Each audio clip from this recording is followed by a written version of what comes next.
You had drivers, you had helpers in your house, and you had a huge business at this point. My dad has been like the second richest in the city. Before he died, his partner in business, they sell everything. We use pallet to make as our bed. We totally dropped very, very down.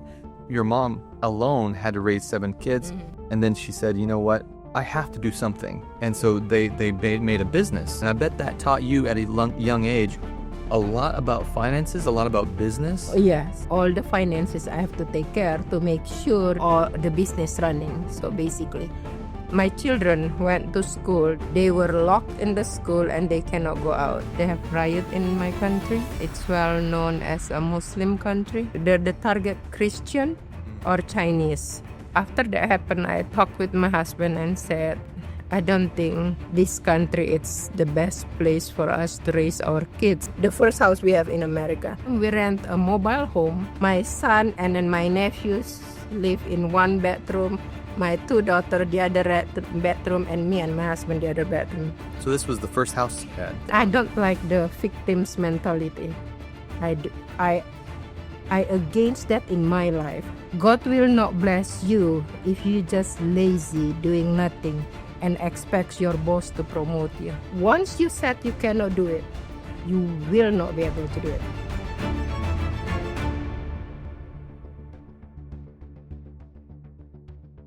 Mrs. Fong, you've had an amazing life experience coming from another country and living here in the United States.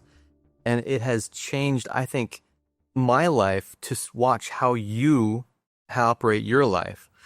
And it has changed my understanding of not only America, but also other countries in general. And I think having your experience and understanding your story would be pinnacle for everyone to change their life as well. If we could start, I'd like you to start back at the beginning and tell a little bit about your amazing story coming from an area in Indonesia that was, you were hired at a very well-off place, and you came and went through quite a roller coaster of a ride to get over here where you are now, where you raised children who are very successful as well. Can you tell us a little bit about that, starting from the very beginning? Actually, I have a good job. And my country, my husband have a good job too. But 1998, they have riot in my country. And then Indonesia, it's well known as a Muslim country. So every time they have something not happy about the country, the target people that they will go, it's Christian or Chinese. And then us being Christian and Chinese, we are very, very targeted item for them. So when the riot happened 1998, my children went to school that close to the house of the president. So it's like a mile or 2 from the president's house. So every time the president of the country, so every time they have demonstration, they were locked in the school and they cannot go out. Oh my. There is one day their school closed, and then I think the kids did not allowed to go anywhere.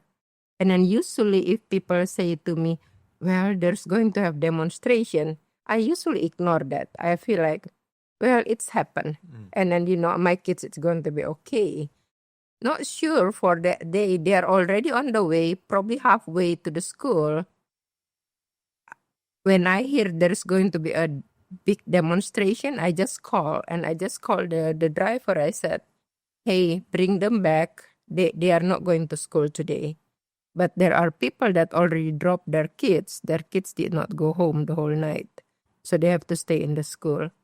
So after that happened, I talked with my husband and said, I don't think this country is the best place for us to raise our kids, especially with the situation like this happen almost all the time. And he said, "So where you plan to go?" I said, "Well, there is several options. One option is the very closest one because we live in West Indonesia. One option is go to East Indonesia. The other option we have to go out of Indonesia. The reason is Indonesia they have a lot Christian compared to Muslim. And then Christian and Muslim, they are very good friends. So there is less likely they are going to attack Christian in the East. But West, majority it's Muslim and they are not have good relationship with the Christian. So my husband said, okay, why don't you go? So why don't you quit work and then try to see what we can do? My husband was a merchandiser for a huge company there. They have about 100 stores, 100 department stores in the country. They call Ramayana. Was it like a dealer? It's like Kohl's. Kohl's, okay. It's like Kohl's or JCPenney here. So he worked for the corporate office. Yeah, he worked for the corporate kind of office. buying things for the Buying store. things and then, and then make sure it's put in the counter properly so people can see nicely, buy stuff, and then that's basically all his. So it was a good job. It was making well money. It's a good job. It's a good job, and I was the director of finance and accounting for a chemical company. I work for the corporate, and then we have like 8 branches under us. So I was taking care all their finances. It's a good job. I basically there, my job is just take a look on the report and then approve the payment or everything, or the import, export, everything, and then people just just basically execute everything for that. It's very nice. So you both had really good jobs. Really good job. And working at high-end companies. What would you say is a similar company in the U.S. that people can relate to that you were working at? Was it an oil company? It was you said it was no, chemical company. Chemical company. I'm not very familiar chemical company in this country. Okay. But in our country, it's a chemical company that dealing with textile. Okay. So we are branch of German. Mm-hmm. We carry German branch, and then we sell coloring. So like you use your dress, the coloring of the material, it's usually people bought from our company. But since I work for the corporate, they have about 8 middle-sized sub or branch basically from the big company. Wow. From the corporate basically, which I was in charge the corporate, and I was in charge of monitoring all the finance and accounting for all the branch. How well off were you over there in Indonesia at that time? I think we are very good, very good. I have drivers, I have helpers in my house. I have 2 helpers in my house, so it's for me it's very good. Very, I very can good. say, yeah. So you had 2 helpers. You had people that would drive your children. Your children were how old at that time? I have a driver that drive the children. My husband drive his own car, and then I drive my own car. Mm-hmm. And over there in Indonesia, I've been over there a couple times. They don't have. A lot of people don't have their own vehicles. They have maybe a motorcycle. Yes. A lot of them, they have motorcycles or they use bus. Mm-hmm. But God bless us, and we have all of them basically. Mm-hmm. I want people to realize how big of a deal it was that you had to uproot because of the conflict in the country at that time, and you had to go somewhere else, and it was important that you had to survive as your family, no matter what your financial status was. Since I was small, my dad has been like the second richest in the city. Before he got sick, he married my mom. And my mom basically just finished third year school. I'm not trying to undermine my mom, but I want people to see how God can use third grade person to basically raise 7 children. We are 7. And then my dad passed away when I was 6. With all the wealth that my dad have, before he died, his friends, very close friends, basically his partner in business, make him sign a lot of paper that he did not realize they sell everything. They sell everything. So from this level, we basically go very, very bottom. And so you had nothing. For my mom. It's really hard. I know she's trying to commit suicide 2 times, but it's not happened. Finally, she gave up. She gave up and she said, Lord, if my job to raise these 7 kids, and I will do it only if you help me. That's how she raised you? Yes. Okay. It's a lot, you know. You will think how a third grade school raised 7 children. It's almost impossible. But it's so for me it's like God sending people to her and then ask her, hey, do you need anything? Can we help you? So there is one person came and said to my mom, why don't you open a store in this house? Actually, it's not a house. It used to be my dad's crude oil factory. But we make it work as a place to live. So we use pallet to make as our bed, that kind of stuff. Wow. My mom make her own mattress for us and everything. So we totally dropped very, very down. But my mom's committed to raise 7 of us. And then before my dad passed away, he told my mom, he said that even though you just feed rice and salt, please don't distribute our kids to other people. So my mom have to keep her promise to my dad. And then I know it's not easy raising 7 of kids. But like I said, people come and then offer her. And then there is one Christian people came and said, well, why don't you make ice candy? And my mom said, I don't have refrigerator. I don't have place to put the ice candy. And I don't even know how to make ice candy. And he's a guy. And he came, he said, I'll teach you how. So he teach my mom. And then he bring all the things that needed for making the business. And then he said, whenever you have money, you can pay small amount to me back. So my mom started that.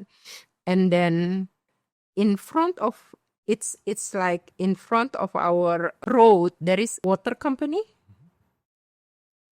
When they hear that the factory become a place of living for somebody, the person came to see my mom and said, Auntie, why don't you open a restaurant here? And I'll send all my employees to eat here. And then every month when they get their salary, you tell me how much they owe you, and I'll take that money from them and then pay you. So my mom did that. And then there is and they have a lot of employee that housing beside that. And then they said, this family needs to live. Why don't you open a store here? And then somebody came and said, hey, you can come and then take whatever needed to be in the store and then pay us small amount every time until you pay off. So that's how my mom started everything. Wow. So you went from your parents went from very wealthy, the second most wealthy in the nation, In the city. and then went down to complete poverty because your mom alone had to raise 7 kids and your beds were pallets. And then she said, you know what, I have to do something. And so they made a business, basically a food business, and started raising things back up. And I bet that taught you at a young age a lot about finances, a lot about business. Yes. And even you had mentioned in a previous conversation your sister. Yeah. My second sister, we are 7. So my second sister, as soon as my mom have all of this, my second sister, it's basically managing the money. She's about 17 years old at that time. No, 16 probably. So one day somebody came, when she finished high school, somebody came to my mom and said, we like to hire her. Would you let her come? But we have to go to another city. Basically, they have to fly like 2 hours to another city. And my mom said, it's okay if my girl want to do that. So my sister went there. And then I think my sister passed to me all the finance thing at the age probably 12 or 13. 12 or 13? Yes. Wow. I already have to manage the money. And then there is another place that there is another crude oil company beside on the other side of the road that have 4 technicians working for them. So this young technician, their job is to make sure the machine and everything works well, but so they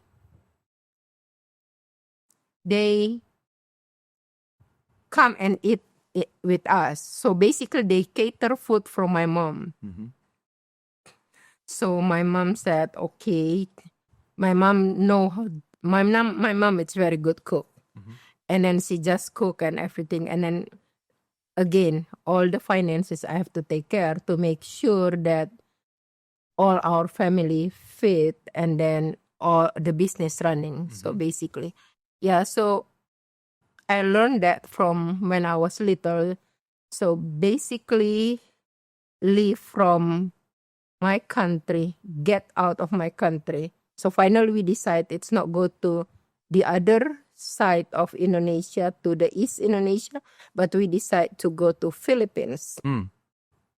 After all that, so you had drivers, you had helpers in your house, and you had a huge business at this point. And this is after you have grown up. You're not 12 anymore. You're in your maybe 20s.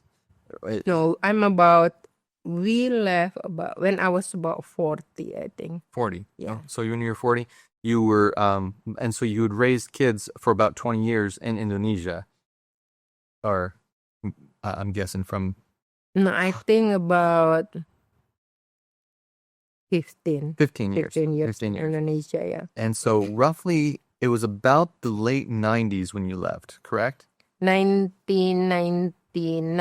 1999. Yeah, because the riot it's 1998. So it takes about a year for me to do research where we are going to go, what we are going to do.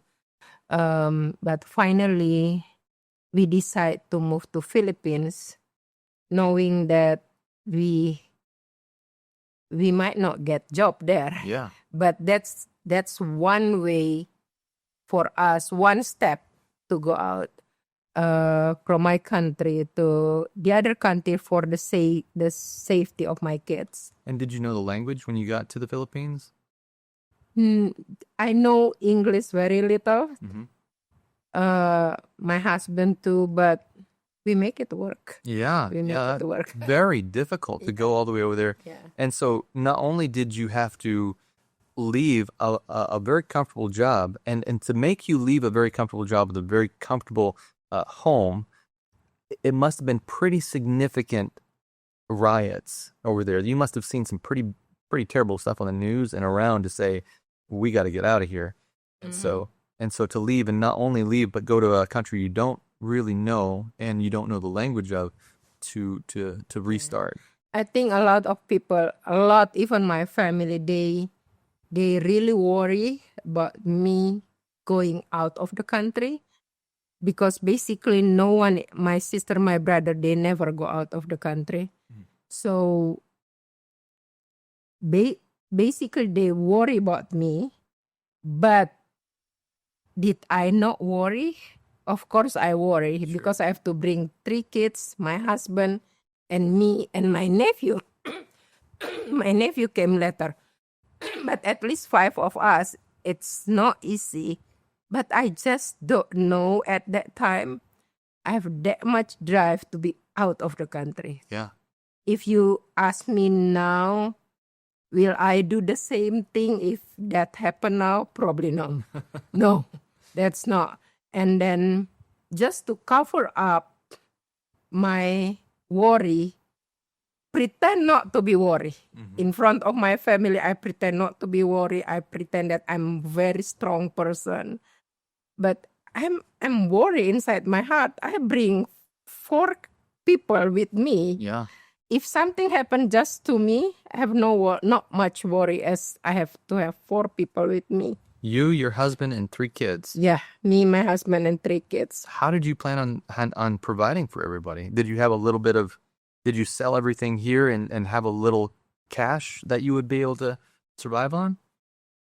Yes, luckily, at that time when the riot happened, like the riot, it's 1998. 1998, that's happened May. I think in 1997, for some reason, all the house, and then not big house, it's small house that I buy and rent. I buy and rent it and then sell it. I have about 4 houses. So At that time in at Indonesia. that time in my country, I rely on this, how to sell this house. But at that time, I cannot sell all of them at the same time, because the price, it's with the riot in the country, the price, The housing market dipped. the housing market, it's just, so we have to sell one by one. But I don't know. And then people ask, there is one people that's very close to my husband. It's a supplier, because my husband is a purchaser, and in a huge, she came to me and she said to me, Fong, what can I do to help you? And I don't know, for some reason, I just said, well, please pray for me, for us. She came the second time. And I know, because she's kind of a little bit close with me, she understands my personality, that I don't like bribe. And she wants to say thank you to my husband, knowing that we are going to move out of the country, and we are going to leave our job and that kind of stuff. So she come again the second time and said, Fong, I want to know if you need something. I said, yeah, I just need your prayers. So finally she said, Fong, the third time she came, I know that your husband never take bribe. And then I know, working in that company, if you did not take bribe, your salary just enough. So tell me a little bit about that before you go into the further story. His story was that he could take a bribe, and so was he traveling around and meeting different people that would give him bribes? Is that No, the people will come to him, and then he should say, hey, can you buy my product? Oh, I see. And then his purchasing amount is huge. And then it's a little bit common thing. A lot of people in his department like to take bribes. So for him to take your stuff, if you bribe him, he will take your stuff compared to other people's stuff. And that's a lot happen in his place. But You sell my products, I'll give you a personal asset on the side, and that way I make money, you make money, we're all exactly, happy. I give like, every things total that you purchase, I'll give you 2%, 3%. Oh, I see. And that's all the negotiation that's always happen. But I thanks God because I know my husband is going to be in that place. And I know that place, it's not easy if you are not really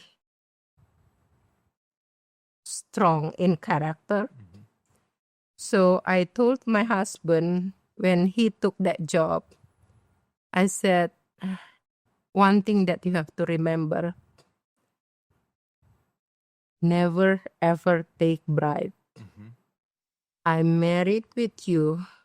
I do everything I can to help you raise our family well.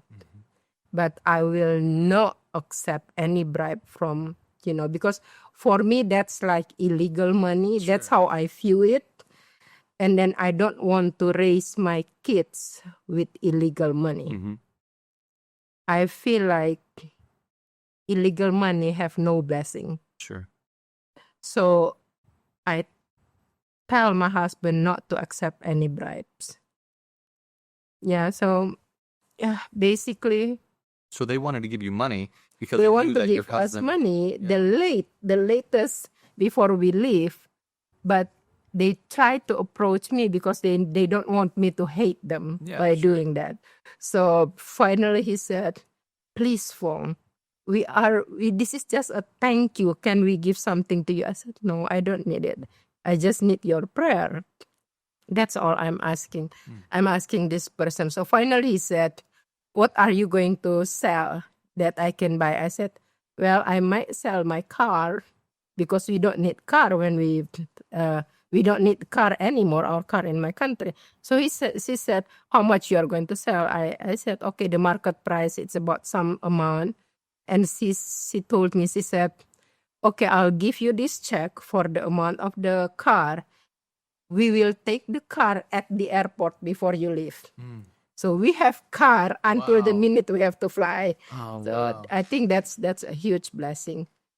And we have a villa that I used to bring my kids every Friday night to spend Friday night, Saturday, Sunday in the area that's have very good, very fresh air.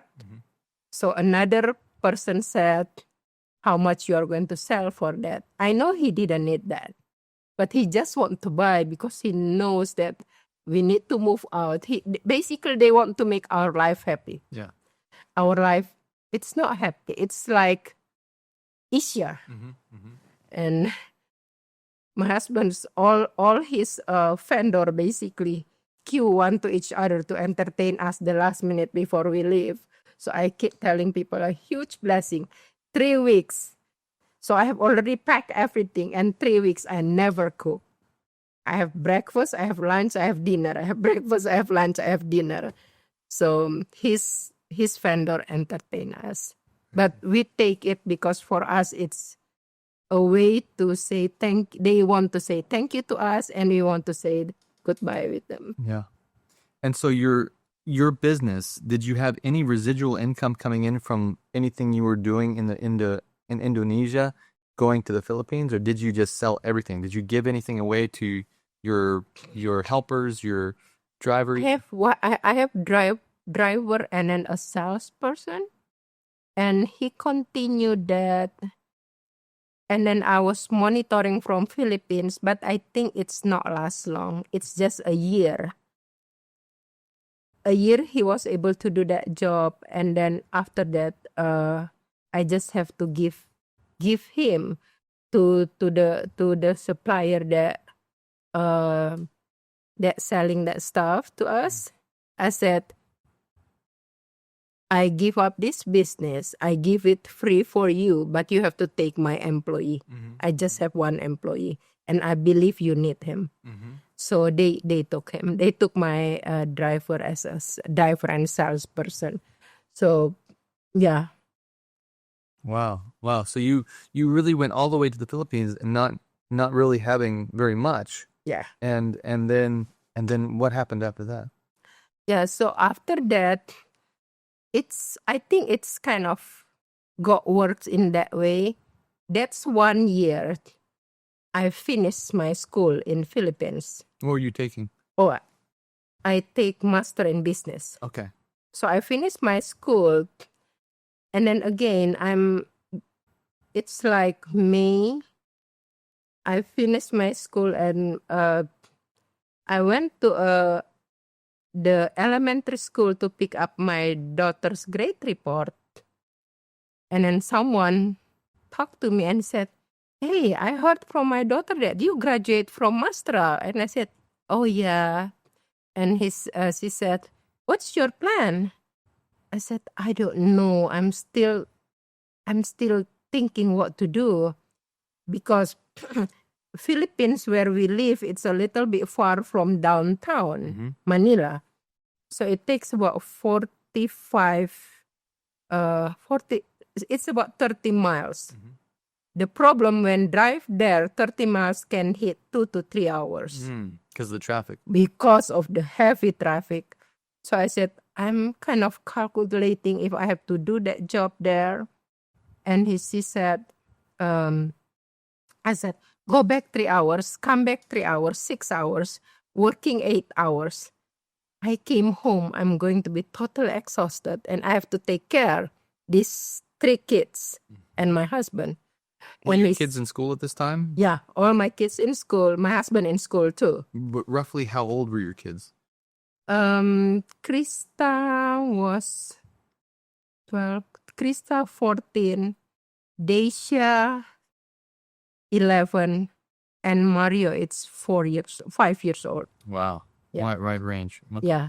So I said, I need to look for a job, but I don't know how. And she said to me, I don't think it's a good idea for you to work in Manila.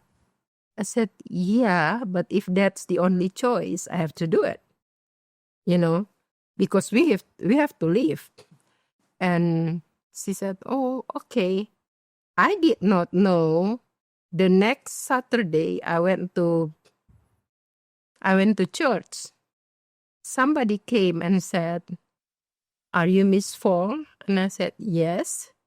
And he said, this is my name card. This is a name card. You go and then call on Monday and then see this person. I said, oh, okay. Okay, thank you. They didn't tell you who you were calling, or how did you who you were calling? No, he introduced himself as the treasurer of Southern Asia Pacific Division of Adventist, Seventh-day Adventist. I said, oh, okay.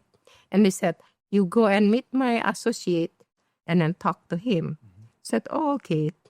I went there on Monday, and then I met with him, and he said, we talked, chat here and there. Finally, he said, well, Fong, because I came after lunch, he said to me, I already offered the job to somebody else before lunch. So I said, well, it's okay. It's happened. You make the choice, and that's okay.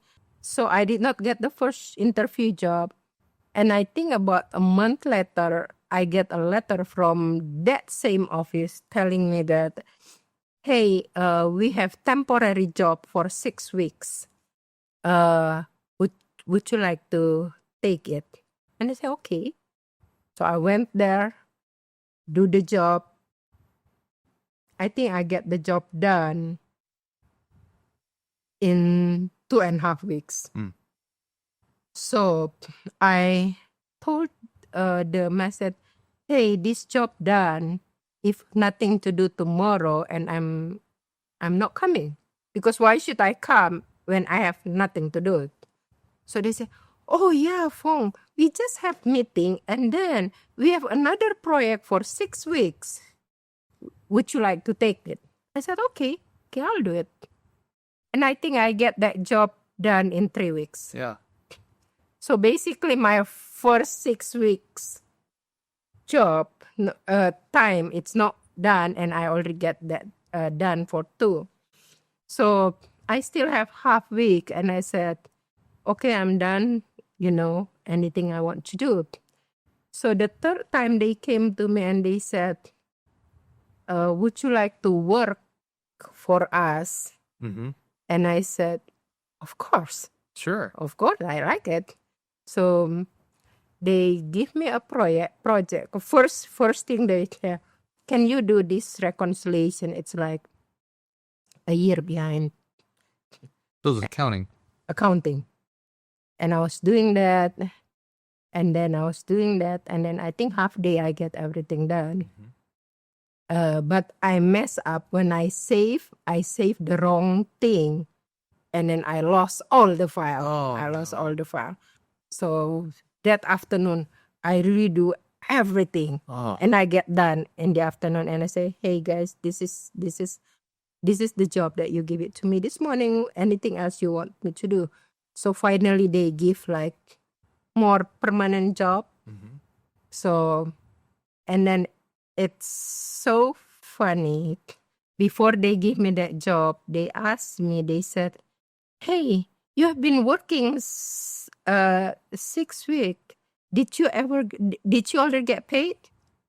And I said, no. Oh. And they said, why didn't you ask?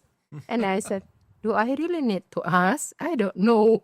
And then the associate treasurer told me at that time, Fong, you did not go home until you come and pick up the check from me. I said, okay. So Yeah. I get the check.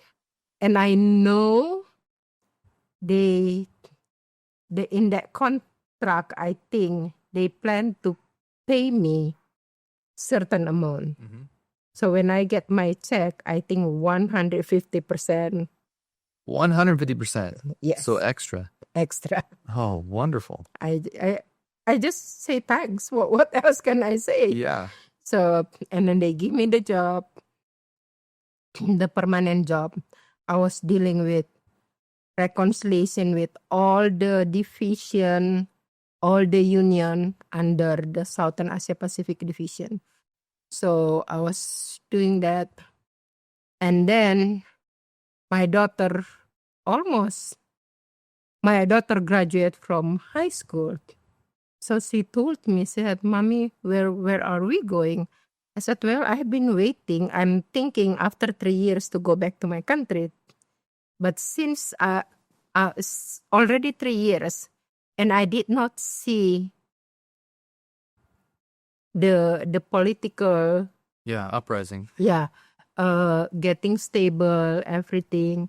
So I said, I don't know where to go, but let me start thinking about that. So I talked with my husband, and while I was studying in Philippines, there is one teacher that's very close to me. I think it's close in terms of he knows that I have to go to school. I have to raise my kids and I have to work. Yeah. No.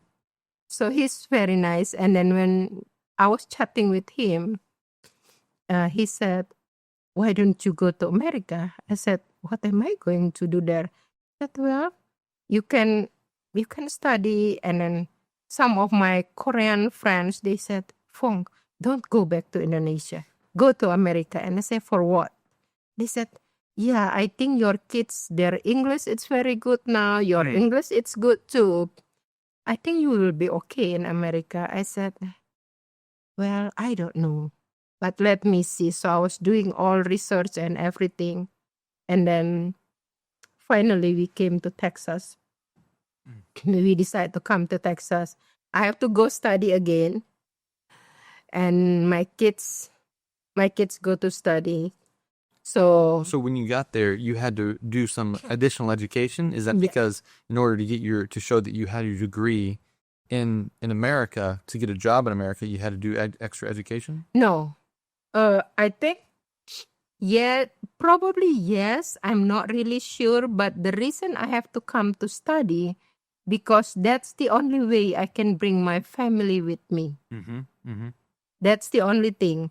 So either me or my husband have to study Oh, I see. To get the visa. to get the visa to bring all the family come here. Mm. So we come here, I studied, and then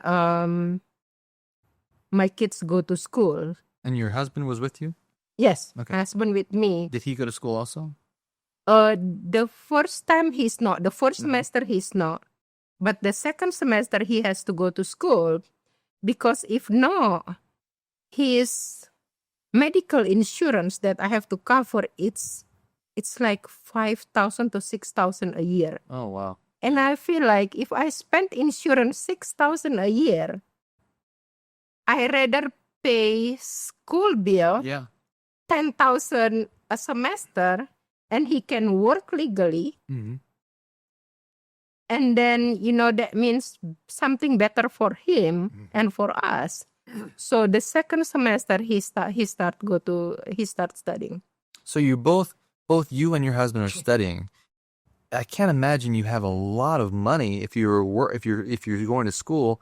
How did you pay for, and where did you live? How did you do that? It seems like you've gone from Indonesia, working very nice jobs, having a very nice house, having butlers, maids, or whatever it is, helpers over there, drivers, to now it seems almost in poverty inside. You were in Texas, is that right? Yeah. In Texas. Tell me about how you lived over there. Explain how that happened. First time we came to Texas. Okay, before we go to America, before we come to America, I talked with my daughter and I said, we can go to America, but I don't have much money to pay your school bill. Are you willing to help working? And she said, well, definitely, Mommy, I can work. And how old was she? She's 16. Okay. She's 16 and she graduated from high school. And she said, yes, definitely I can do that, Mommy. I said, okay. And my husband said, what we are going to do? I said, you know what? The first thing, you cannot work because your visa will not allow you to work. But he took jobs, any kind of job. Mm-hmm. People asked to pick up the grass, that kind of stuff. He will just do it because he wants to do something to help. Yeah. So we came here.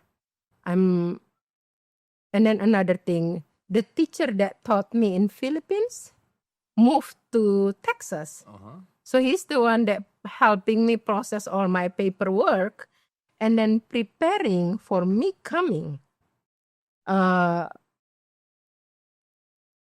Before we come, we were, applying for visa and anything.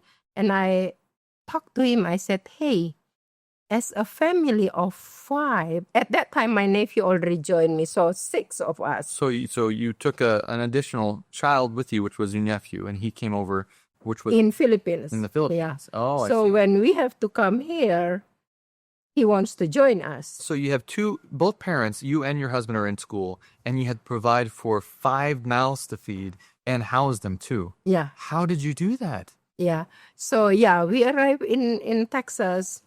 First, the teacher that know me from Philippines, he picked me up. And then before I came, he already approached the dean of the school, the cafeteria, to give me free food for 2 weeks. Oh, wow. And free lodging for 2 weeks. Mm-hmm. In the meantime, he already have the list of all houses that I can rent. Mm-hmm. So when I arrive here, I have place to stay, I have food to eat, and then now I have to concentrate to find place to stay. So he said, okay, let me drive you around, get a house for you to live. I said, okay. After that, he said, okay, next thing you need to find a car. Man. I said, okay, go and find a car. And he bring me everywhere. And then the first time we rent a mobile home, 3 bedroom. 3 bedroom. So my son and then my nephews live in 1 bedroom. My 2 daughters, the other bedroom, and me and my husband, the other bedroom. So this was the first house you had. The first house we have in America. So it was it a house? Was it a trailer? Was it how many? Mobile home. A mobile home. Okay. Mobile home. And then A 2-bedroom mobile home. 3 bedroom. Mobile. 3 bedroom mobile home. And then we rented for that. And then everything it's before I moved to the house, I have a list of all people that give me from bed to linen to utensils Oh wow. to everything. Everything. And then there's one person even give me money, said, hey, I'm going for vacation. I know I cannot see you, but please pass this to her through my teacher. Please pass this to her. I said, oh, okay. Thank you so much. I never think that American will be that way. And that's very touching for me. It's very touching. So, okay, after we get a house, try to manage everything in the house. I have to start looking for a job. Yeah. I look for a job, and then based on my experience, I can look for a job in the accounting finance. Of course, it's not easy because in the school, they already have certain employee doing that job. So I start to go and visit them, and they say, oh no, oh no, oh no.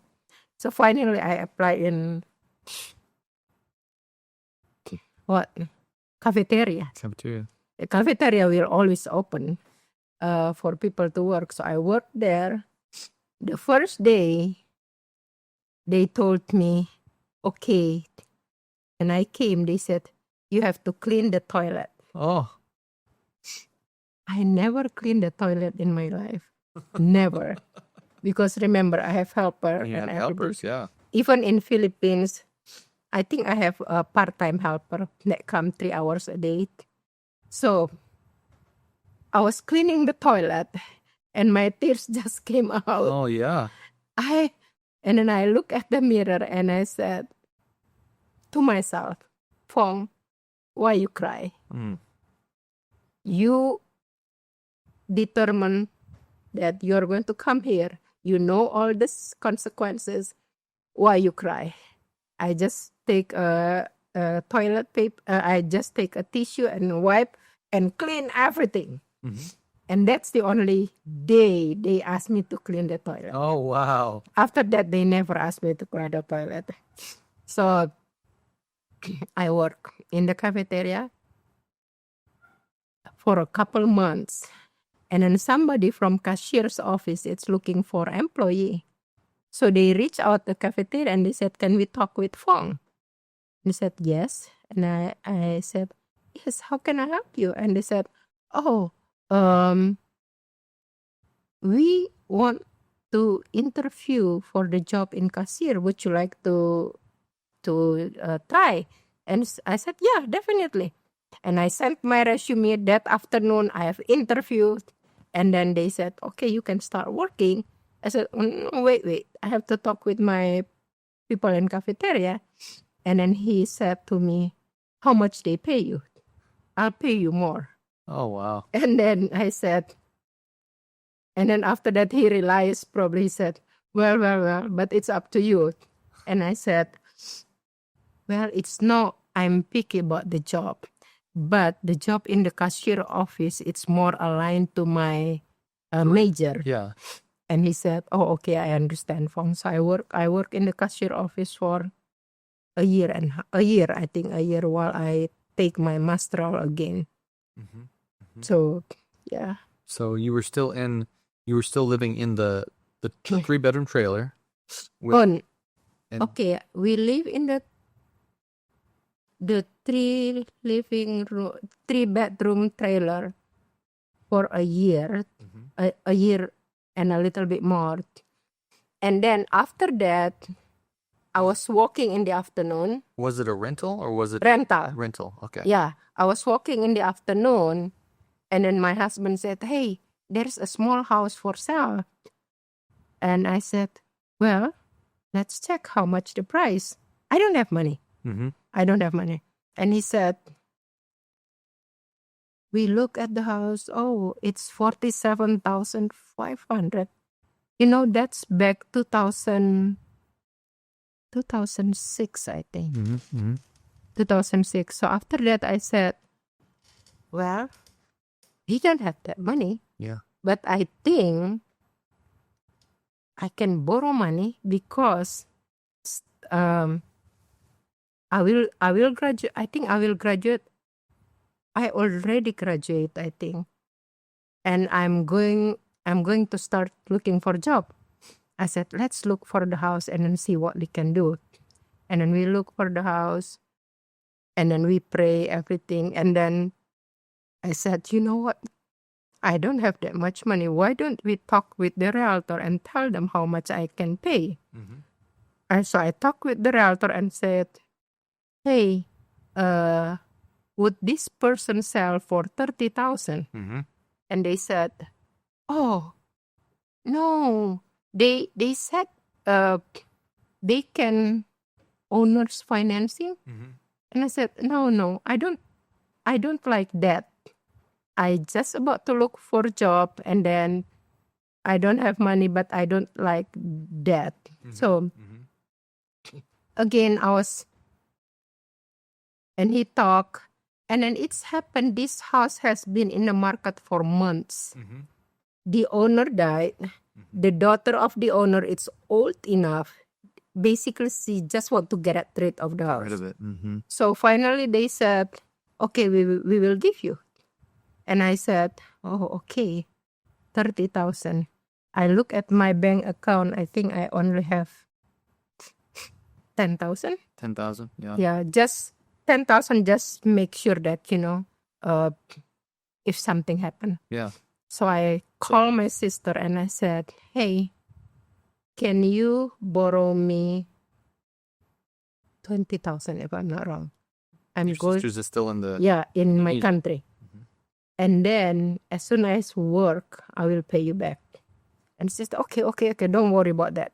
So she just sent me the money. So I bought that house cash. And we moved to that house. So basically, we did not pay rent now.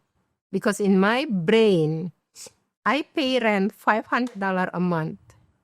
A year, how much? 6,000, right? Mm-hmm. I bought this house, 30,000. Mm-hmm. In 5 years, I get free housing, basically. Yeah. Yeah, plus a little, luckily I did not pay interest. Mm-hmm.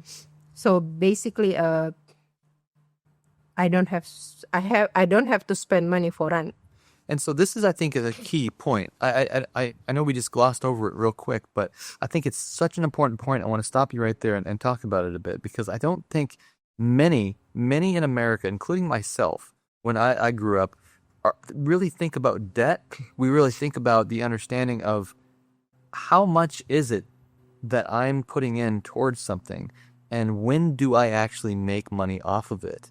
Because for you, it was a transaction. You had learned through your business and through understanding, even from your upbringing from a long time ago, that there are swings in life from poor to rich to poor to rich, and we have to make sure we know what we're doing with our money in order to continue our life correctly. And so you were thinking along the lines of accounting and saying, okay, this is a $30,000 house, and by today's standard, that's really cheap. But yeah.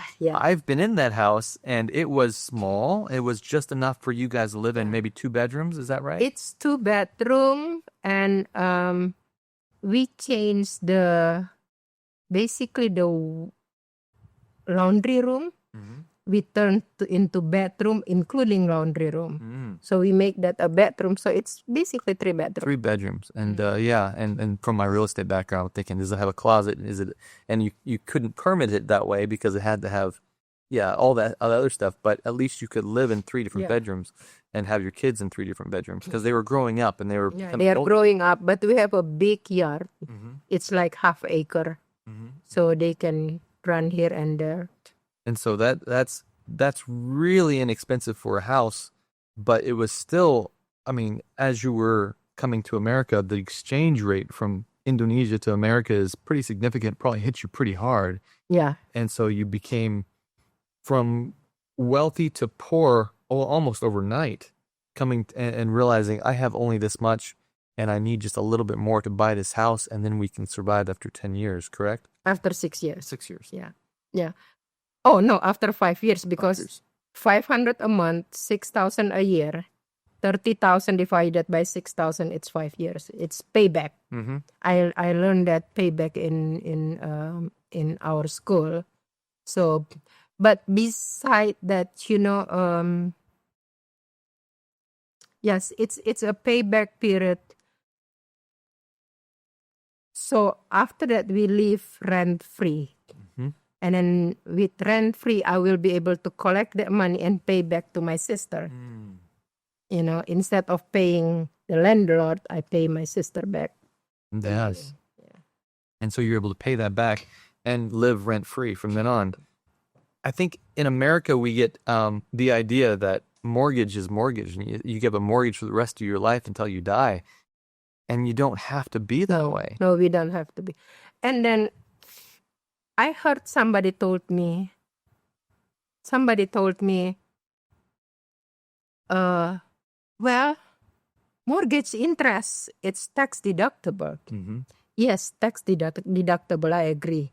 But how much you pay and how much the deductible. Mm-hmm. So basically you have to pay more. Mm-hmm. And then if you watch American advertising, it's always like, take now, pay later. Yes. Mm-hmm. It's convenient. But every convenience costs money. Yeah. Because they put all the interest in you and then take the money for them. And they, probably I'm sarcasm, but they sit there earning the money that you work really hard to make that money. Absolutely. So, and I try not to be that way. There is one funny things happen when I was paying my kids' school bill. I already work and I have about $5,000 in my bank account. And then I have to go to the school to pay my daughter's school bill. Mm-hmm. And then I said, how much do I need to pay her for this semester? Mm-hmm. Because we have to pay up front, right? And she said, well, I said, I don't have much money. And she said, well, we need 5,000 for the whole semester. And I look at the advisor and I said, if I pay cash now, what will be the discount? Mm-hmm. And she said, oh, we give 5% discount. And I said, well, okay, I pay that 5,000. And she looked at me like really weird. She said, you told me you didn't have money. And now you want to pay 5,000 cash. And I said, here's the thing. Yeah. I only have 5,000. Either I pay you installment and missing the $250, because for me, every single penny make up.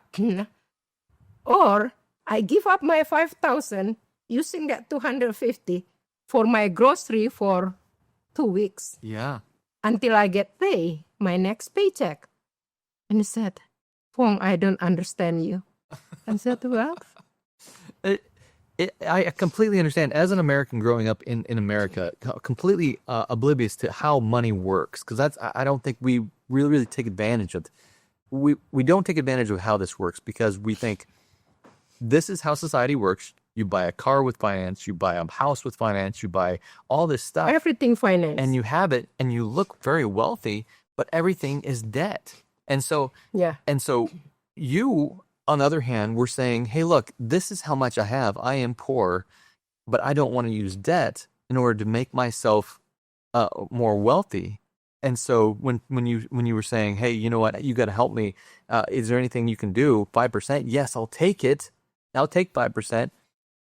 people think, well, this person's very wealthy because they have all this cash, but really that's all you have. That's all I have. And then that's why she looks at me like totally weird. I don't understand you. I said, well, that's how I live my life. Yeah, but yeah, that's for me, every single thing make the difference. And I think the lesson learned, and we're not done. I want to hear the rest of your story, but I think this is a pinnacle point. The lesson learned here is live within your means. I mean, if you're working at a Starbucks as a barista, or if you're working at a small restaurant, you can't go out and buy a $400,000 house. You can't, because even though you probably can afford it up to a point, you're not going to be able to make ends meet.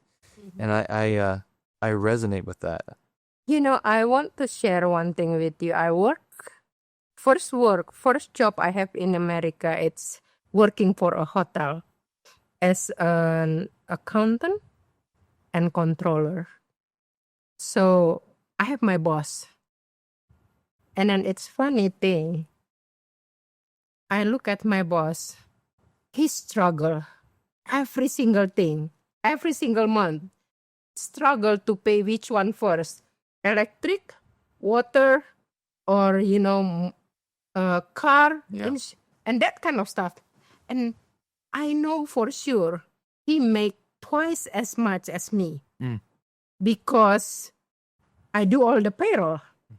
Definitely, I know how much they earn. Yeah. So, and then one day, and I hope people not take me wrong, but I watch him every single day. He will go to the vending machine and then get Diet Coke, Diet Pepsi, whatever call in the vending machine. And one day I said, hey, why you take that? We have Diet Coke in the cafeteria where employee can take it for free. I said, oh, that's not nice. I like this one. Convenience. And he said, it's just $1. I said, it's $1. You have 3 every day, $3. In a month, you spend $100, which you can get that free. Yeah. Besides, I feel like so much sugar and that. That's not talk about health. But you spend something that you can get something for free. And it's not illegal to take that for free. No, it's prepared for the employee.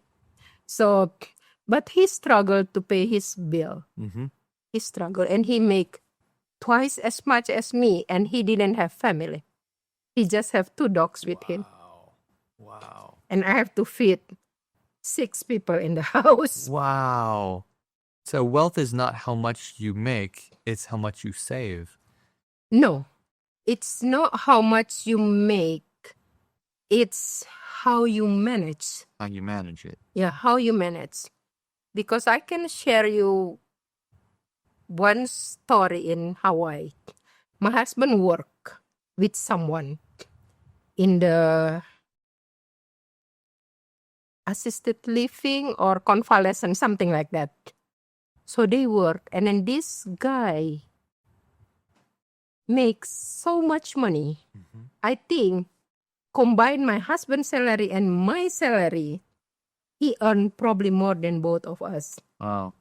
He earned more than both of us.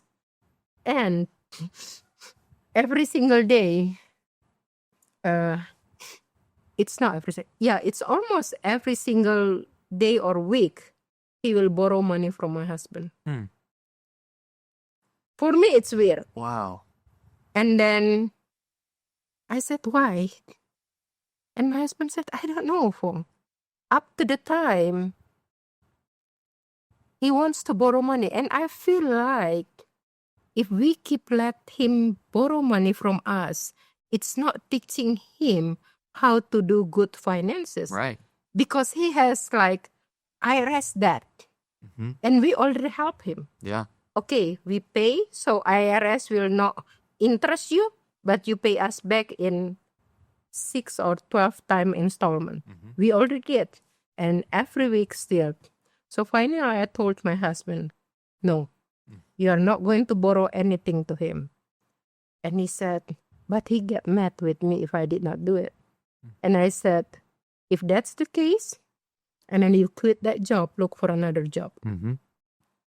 Because he's big. Yeah. My husband is small. Mm-hmm. I think he just punched one time, my husband will be out. Oh. So I don't want that to happen. And then one day, my husband told me, this is what he did. Because he cannot get money from my husband, he borrowed from the pawn shop. Pawn shop. Pawn shop. Wow. Pawn shop. And I said, how he borrowed that money? He said he borrowed $300 and he has to pay at the end of the week $350. Okay? That pawn shop, you said it's $50, but that pawn shop make $50 out of $300 in a week. Wow. 16% in a week. And then I said, well, what do you think if the pawn shop become us? I'm just joking with my husband. So, and then I said, okay, well, what do you think if you tell him we pay this and he never go back? Mm-hmm. No. What he did, he borrowed 300, the end of the week, pay 350, and then borrow another 300. Oh, wow. So paid another 350 the next week. So 1 month, you already paid $200 just interest. It's a bad deal. It's a bad deal. But he did that. Yeah. And I told my husband, that's why I said, if he's not going to educate himself, all our help to him will be a waste. Absolutely. And I like to help people if they are willing to learn to improve themselves. Yes. If not, no. Yes. Yes. So you were at a crossroads. You were at a time in your life where you had this $30,000 house, and you still had to put the kids through college, and you were educating yourself at the college, right? For your visa. No. I think when I have that house, I already done with my college. Okay. So I already start earning money. Gotcha. Not to pay rent. That's one thing. I already have free rent. And then whatever I earn, I save some so I can pay my sister. I think I pay my sister back in it's about 2 years, I think. In 2 years. Yeah. So you're climbing out of the and you're teaching your kids at the same time, because they are just like you were at a young age, very poor, and they were very poor at a young age too. So they're learning that money is not something that's just free. No. Money is something you have to actually put work in for. You have to earn. And manage correctly. You have to earn. And then there is one thing that I feel like, the way I watch a lot of my friends, things happen, and that there is a difference between earning and blessing. Mm-hmm. Earning, you can plan. Oh, I'm going to take that job, so I get paid $100,000 a year. But blessing, it's different. Something that you don't know. Because you can earn $100,000 a year, and then you went to the hospital and you finish up the $100,000. And that's where the blessing comes. Absolutely. So I feel as we live, I'm not saying I already know everything about the Bible, but if we live God's way, He will bless us. Amen. When He will bless us, like your car did not break for no reason. That kind of stuff. You did not end up in the hospital for no reason or something. So, and that's why I think, yes, I go along, but I feel like I am blessed. I'm the most blessed person. So if you ask me whether you choose to be rich or to be blessed, and I will choose to be blessed. Because a lot of my friends, they are rich, but I don't see that they live peacefully. Right. And I feel like when you are blessed, you live peacefully. Saying that in life we never make mistakes. Of course, we make a lot of mistakes. But as long as every time you make mistakes, you go back and say, sorry, God, I make mistakes. Please guide me. And then I think we will back in the track. Absolutely. Absolutely. So right now, you're at a point where you're doing okay. You have a house paid off. You have kids that are in school, and you have a job, right? Things progressed out of this and have become much better throughout life. Tell me what happened after that, and tell me not only this, but I also want to know about, if you're willing, tell me a little bit about some of the jobs you worked at and getting them out of financial difficulty as well. Oh, yeah. I haven't graduated yet. I supposed to graduate in August. And then in July, my friends went for interview in Fort Worth. And then after interview, she called me. She said, Fong, would you like to interview in that place? I said, why? They offered me the job, but I think it's too far from my house. And this was a hotel? Yeah, Okay. in a hotel. So I said, well, I haven't graduated, but I can go for interview. So I went for interview. And then after interview, they said, well, you can start working.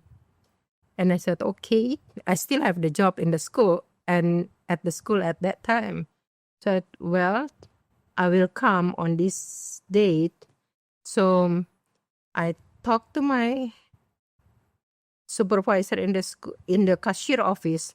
I said, hey, I get a job and they want me to start this date. And he said, oh, okay. So before I leave, my boss said, what do you think if I hire your daughter? I said, well, you can check. I can ask my daughter to come. Which one? Which one was it? First daughter or second daughter? Krista. Okay. Krista. First daughter. Yeah. And then it's funny thing. After Krista graduate, Krista get a job. And then before she left, they asked if they can hire Dacia. So that's how that job it's like, from me. And this is graduating college or College. College. Yeah. So I took the job.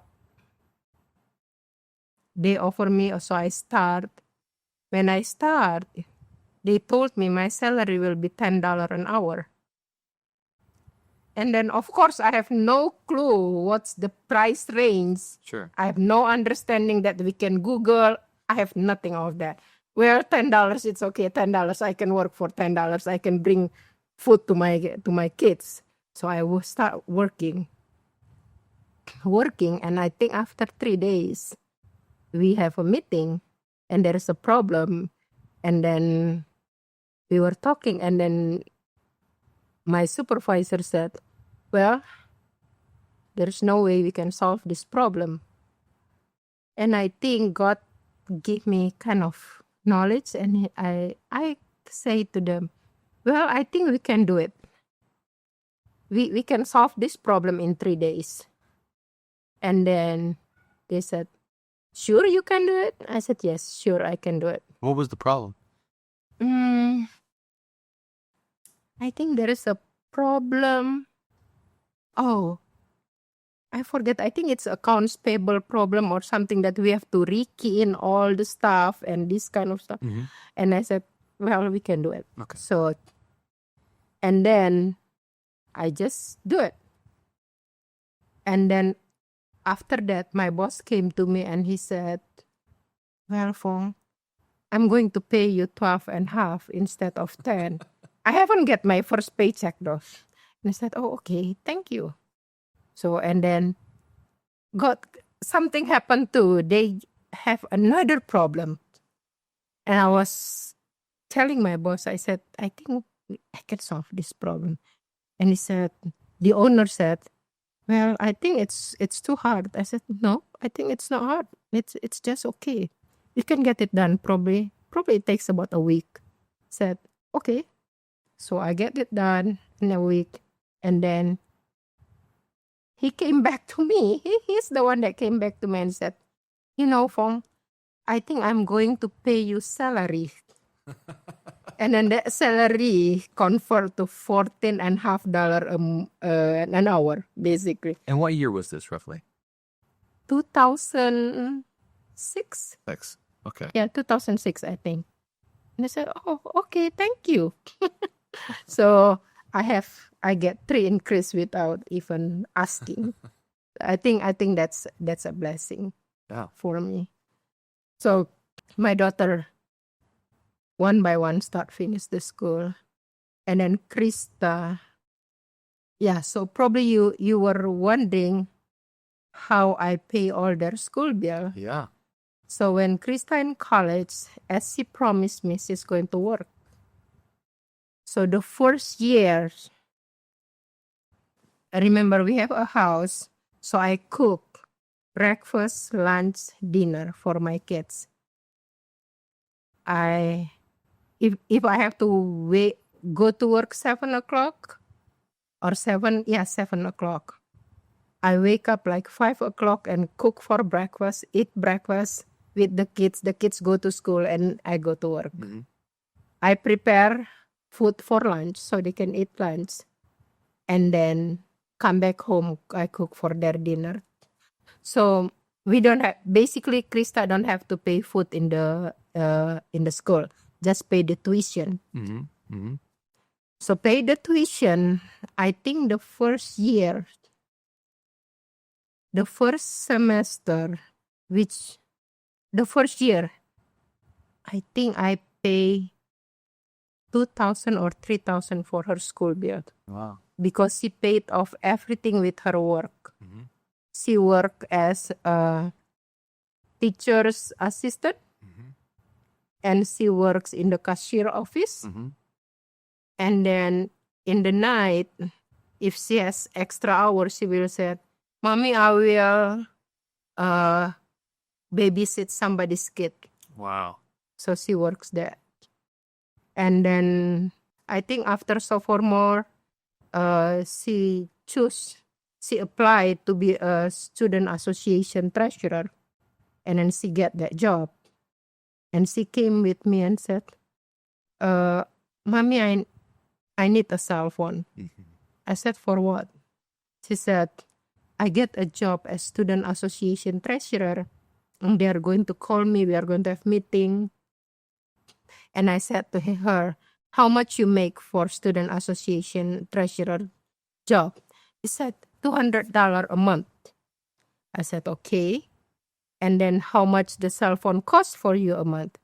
It's $35. Mm-hmm. And I said, go ahead and then take it and then do it. So she get the cell phone to cover her job, basically. And I think the second year, the third year, I pay less and less because she was able to earn her own money. Cool. Yeah.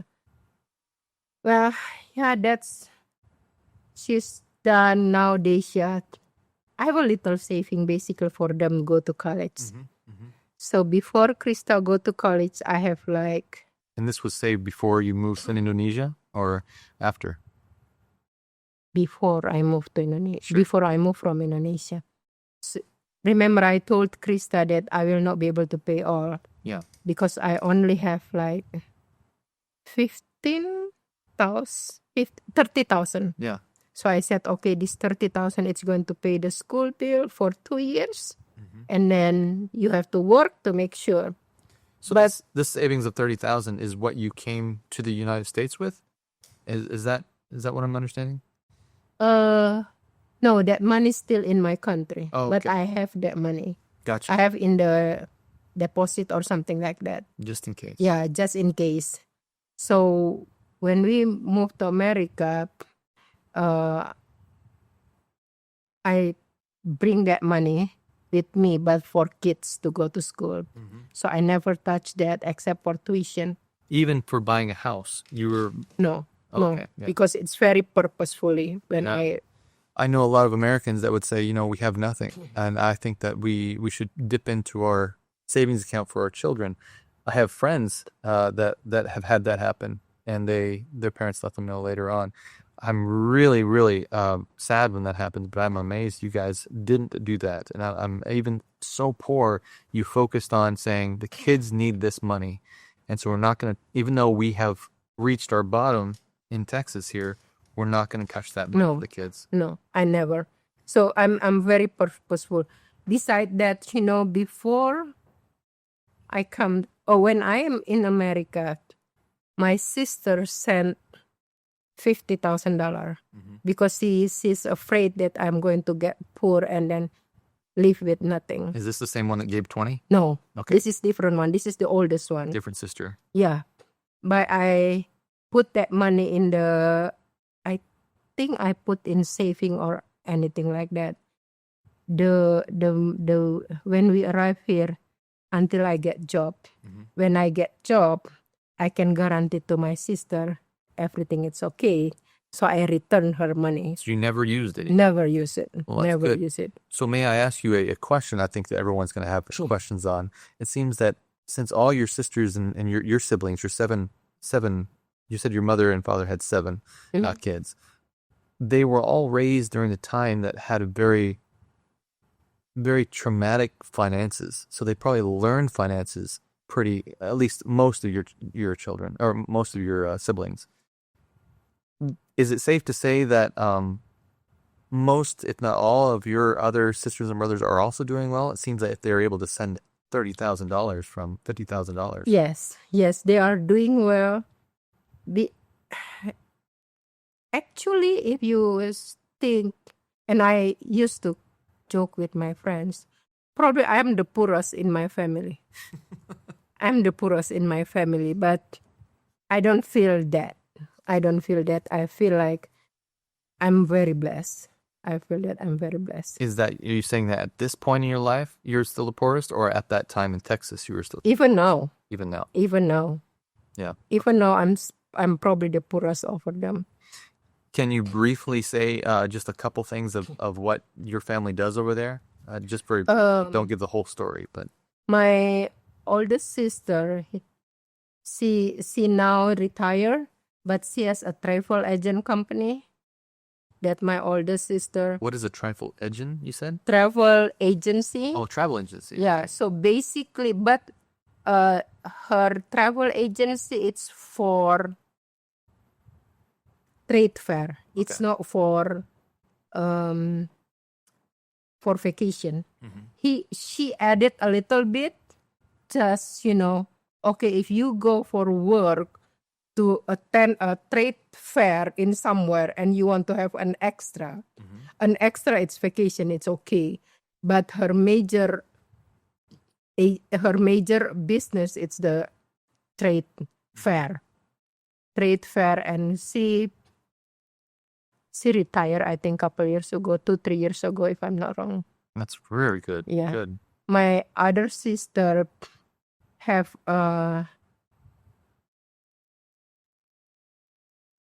sauces? Food. Yeah. Food company. So she makes like hot sauce, tomato sauce, pepper, salt, in that small things, all of that thing. She has like three middle-sized factory, if I'm not wrong now. And she's in the process of building another huge factory. So she's becoming her own Little Debbie. Yeah. And then her food, it's not just selling in Indonesia. Even the last time I heard that a person from Arab Saudi come and sign contract with her. Yeah. So it sounds like all your family, if not some of them, or siblings, really got really smart on how to do business through that age of growing up. They really understood the money.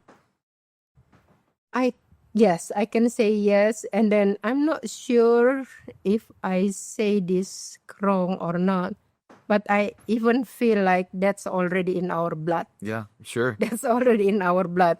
Because if you can imagine, I never teach Daisha to do business at the age of 11. Yeah. One day she talked to me, Mommy, are you going to go to the market tomorrow. Oh no, first she said, Mommy, can I borrow 100 pesos from you? And I say, for what? No, you don't need to ask for what. I'll just borrow. I'll pay you back. Trust me, Mommy, I'll pay you back. I said, oh, okay. Okay. And then, so I have to give 100 peso, cannot ask anything. The next Sunday, before Sunday, like Saturday night, she said, Mommy, are you going to the market tomorrow? I said, yes. Can I join with you? I said, yeah, what you're going to do there? Don't ask what am I going to do. Just let me go with you. I said, okay. But, Mommy, I'm going to go with Daddy, and you just go shop alone. Daddy will go with me. I said, okay. So I let them do it. And then after I go buying groceries, everything, I come to the car. Have a lot of candies. Candies, bubble gum, everything. How much can 100 pesos buy? I think it's quite a lot though. It's quite a lot. How much is pesos in American? US dollar, I think $1.50 peso at that time. $1.50 pesos. 50 peso. So it was probably for $2, but inflation and all that stuff, it was probably more like $10 back then. Yeah. Okay. So she said and as I look at the candy, she knows my reaction will be, I don't like it. Because I told them not to eat candy a lot, And then said, Mom, don't get mad, okay? Okay, Mom, just calm down. Don't say anything. I'm okay. Okay, so we arrived home. I was thinking, what she's going to do with the candy? And then finally, when we arrived home, she started to go in the kitchen and try to look for a jar, and she put all the candy in the jar. And I said, oh, okay. And then she take us our small table, and she put everything in there, all the jars. I said, what's she's going to do? She said, I'm going to sell, Mommy. And I said, how is she going to sell? She bring an aluminum bowl outside. It's like break time for the school.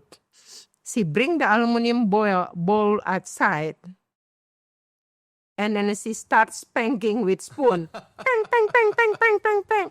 And everybody said, Disha, what happened? Disha, what happened? And she said, no, I have a store. I have a small store inside my apartment. And then she sit there and then start selling all this candy. Oh, she started selling. She start selling all the candies. But from that small business that she has with 100 pesos, I think after probably a year, she was able to make 3,000 pesos a month. A month? A month. 3,000 peso a month. So people got around that she had this store going. Mm-hmm. She was able to take it and buy more candies and more candies and more candies. And then it's not just candy. After candy, she started to buy toys. Mm-hmm. And then one day she was playing toys, and I said, Disha, you haven't sell, and then you use it. You know how you're going to make money? And then she said to me, Mommy, if I did not use it, how people knows how to play this toy? Yeah. And I think, that makes sense. Probably I just didn't have the marketing sense. She has better marketing sense than me. So she started playing, and she sell a lot. So every break time, she came home, take food, eating food while selling stuff. That's what she did. And then back in my country, we like to eat out like once a week, And then when we go to Philippines, we stop because, we don't have much money. Mm-hmm.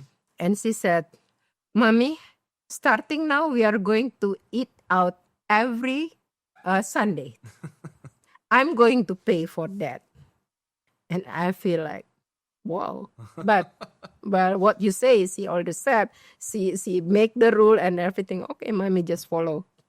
Yeah, but that's what happened. She found a need, which was the kids. She knew the kids wanted candy, Okay, yeah. and she fulfilled it and made a business out of it. Yeah, At such a young age. yeah. And that's one thing I honestly thank God. I'm just a mother that probably did not know how to teach them, but God give them wisdom to understand the need of the family and everything. And I never asked them to help me raising fund or that kind of stuff. But they did that. Yeah, They yeah. did that. Yeah.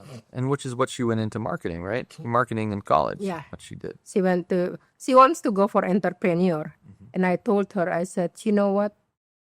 I don't think that's good for, I'm not saying it's not good for her, but it's already in your blood. Why you have to go to college for that? Look for something else that will giving additional point to your life. Yeah. So she took finance and marketing. I said, because when you took finances, when you have your own business, nobody can cheat your accounting. Mm-hmm. Nobody can steal money from you without you knowing that because you have the knowledge. Yes. And then marketing, just why you learn marketing, because this is different from our country. So you have to understand how to market in America better than, better basically. Very good. Very good. So take me down the road. You're still in Texas at this point, and we don't have to go into everything up until this point, but I want to give an overview of your successes and how you've also helped other businesses as well. Okay, like I said, when I took the job in Texas, they owe vendors, they owe electric company, and this is a hotel. So my boss always scared if he get a call, especially look at a call, the number it's from electric company, he won't pick up the call. But I told him, I said, we cannot do that. Because I have one, probably it's basic on all things that I'm doing. I always keep golden rule. Do to others what you want others do to you. That's golden rule. So if I call you and you never pick up your phone and you owe me money, I'm going to get mad, right? So he never pick up. And he said, no. They're going to come and cut off the electric. And then what happened this hotel? I said, yeah, but you have to talk to them. No. We don't have money to pay. So don't pick up the phone. I said, okay. One day he's not there. I pick up the phone. So I pick up the phone and then I said, hey, how can I help you? And he said, well, you owe 5 months electric bill never pay. My. And I said, okay, I see that. And I said, hey, let me tell you something. I'm new in here, but I admit that's company debt. Yeah. Okay, but I'm new here. So I'm still learning and all this kind of process. Can we make a deal? And he said, what kind of deal? I said, here, you come, you cut off my electric, hotel cannot run without electric. You know that. So hotel debt, you debt, because I will not be able to pay the bill. And he said, yeah, and then what? Why don't you froze that number? I think basic 2006, it's 250,000 we owe them. 5 months electric bill, 250,000. I said, you froze that number. $250,000 in electric. I'm going to keep paying every month. Never owe you anything. I'm going to pay every time I get the bill, I will pay you. Whenever I have extra cash flow, I'm going to start paying off the 250,000. Wow. And he said, hey, Fong, I think that's a good deal. Okay, don't ever call me again, okay? To cut off my electric. I said, yeah, I will never do that. So that's happened. And I pay off the bill in 15 months. Oh, wow. After 15 months, I was able to manage the cash flow and everything. So I pay off that, I start paying off, I think, month 4 or month 5, and then pay off in my month 15. So they have other vendor they did not pay it. And then the debt collector start calling me. Da, da, da, da, da, da, da. And I said, okay. He said, oh, you have this much debt. I said, okay, I'm new. What can I do? And I said, can we bargain 1 to 50? Meaning to say, if I owe them $1,000, I pay 500 and they will write off the rest. And he said, there are some company agree, some not. But they said, yes, but you have to overnight the check. And I said, overnight the check, it's $15 at that time, if I'm not wrong. I'm not going to spend $15. No, that's not necessity. And I said, this is the check number. I'm not going to overnight because overnight it's cost me a lot. I'm going to pay 25 cents USPS first mail. Sure. First, they don't like it. I said, you don't like it? It's okay. No deal. And so finally, I think they lose threatening me. Yeah. That's the thing that I would say, they lose threatening me. I was able to pay off all their debt. Oh, wow. For, I think, 14, 15 months I worked there. They pay off. So then in the hotel, we have a lot of contract. And we have to have a new contract after a new contract. And then I start to negotiate the contract. And then something I found it's funny because in the hotel, you have all your employee that work as a cleaning service, they have to use uniform. All in the kitchen have to use uniform. And I can write the contract with somebody with the price less than 5 years ago. The first contract that they have. Like their first contract, assuming like $1,000, I get with $900 for the same quality, the same everything. It's just managing the money correctly. Managing the money correctly. Daily looking at the budget, daily looking at what's coming and going out and saying, do you need this? Yeah. It's my philosophy of spending. It's spend for something that you need, not what you want. Yeah. Because here's what I feel. The Bible said that we have to live content. And then I'm not sure people understand probably better than me, but I will phrase things like this. God promised to fulfill your needs, but God never promised to fulfill your wants. Why? Because the more you have, the more you want.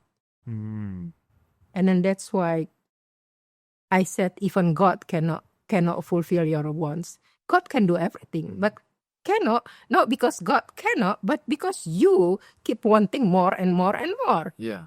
And then that's, people ask, because I know accounting and finance, oh, Fong, what is the formula?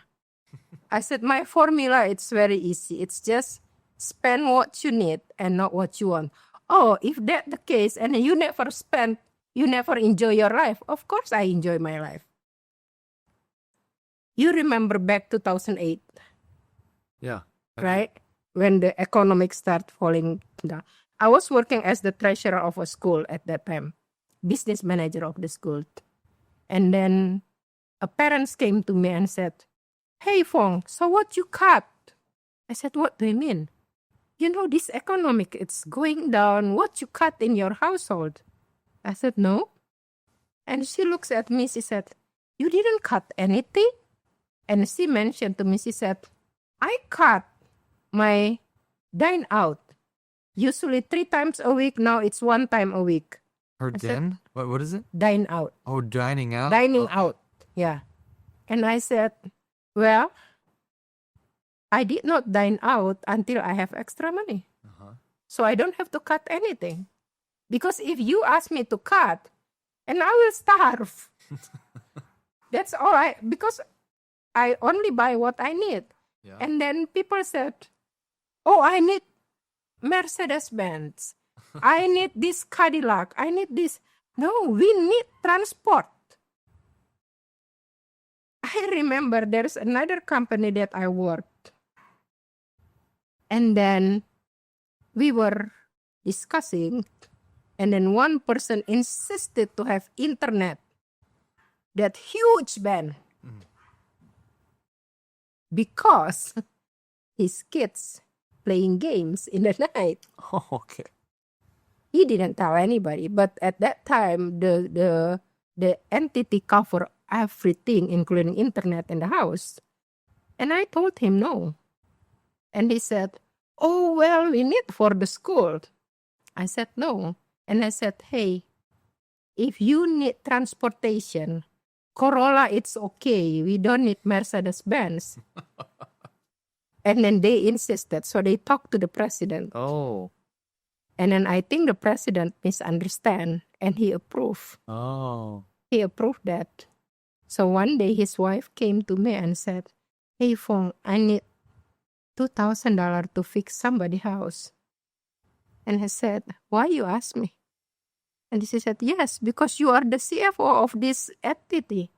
I said, your husband spent something without my approval. Why should you ask me? It's so funny. I didn't know. She called her husband after get out of my office. She called her husband. And then 15 minutes later, her husband called me. Hey, Fong, what's problem? I said, what's problem? No problem. He said, yeah, but my wife said blah, blah, blah. And I said, well, true, right? You approve to spend very high megabytes of internet. And then you disagree with me. He said, no, they told me without that they can operate. I said, no, that's not true. So he said, okay, wait 50 minutes. I'll call you back.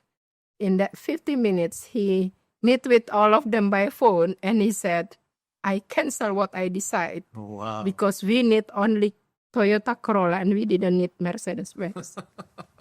I just laugh. But yeah, that's a lot of things. I work for another school. Okay. They are in bad shape. And then as soon as I take over the job, and then it's almost graduation time. And then I see in that table, they order Tesla, overnight shipping. I look at that and I said, graduation, it's 2 weeks from now. But they order overnight shipping. So I go to them and I said, next time, no overnight shipping. Well, Fong, we need that. You can plan ahead and plan ahead. I'm not going to pay overnight shipping. If you order overnight shipping, you pay for overnight shipping. Yeah. I'm not going to pay. And then probably people feel like I'm so Stingy. but I'm not. Because $15 here, $30 here, $20 here, a month, it's a lot of money. Yeah. So that's, beside that, they have contracts.